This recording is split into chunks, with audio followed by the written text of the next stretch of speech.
Bilang pagpapaigting sa ugnayan ng Pilipinas at Amerika sa larangan ng depensa, muling isasagawa sa bansa ang balikatan exercises sa lalawigan ng Palawan.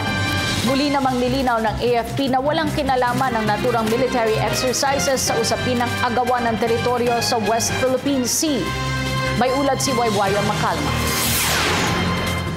Sa Palawan pa din ang magiging sentro ng exercises ngayong taon. Kumpara noong isang taon ay mas mataas ang bilang ng mga participants para sa taunang balikatan exercises na abot sa higit 11,000 sundalo. Nasa higit 5,000 mula sa Pilipinong sundalo at sa US Armed Forces ay nasa higit 6,000 ang lalahok. Habang 61 sundalo naman ang tatayong observers na magmumula sa Australian Defence Force.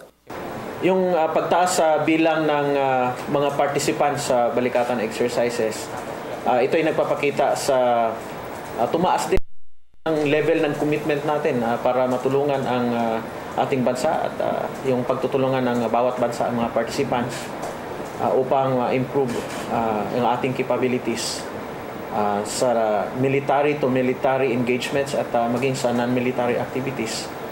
At kasama na dyan yung mga training example. Meron tayong more or less 16 mga activities na gagawin sa iba't ibang mga lugar.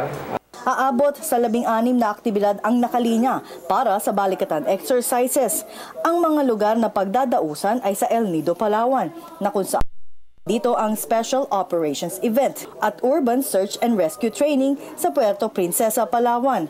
Habang sa Zambales, gagawin ang Naval Education and Training Command at ang Amphibious Assault. Sa Crow Valley, Tarlac naman gagawin ang live fire exercises.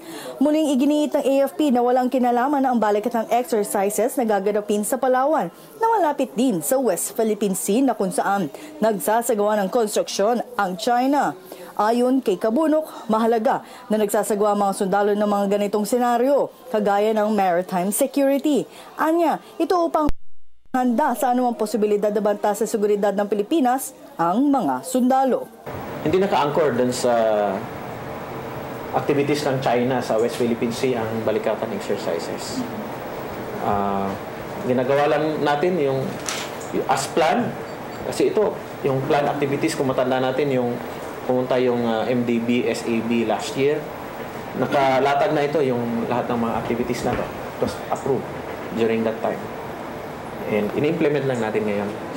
Sa April 20 ang opening ceremony ng balikatan exercises na inaasahang dadala matataas na opisyal ng AFP at US. Habang sa Clark, Pampanga naman gaganapin ang closing ceremony. Para sa Telebisyon ng Bayan, ako si Waywaya Macalma.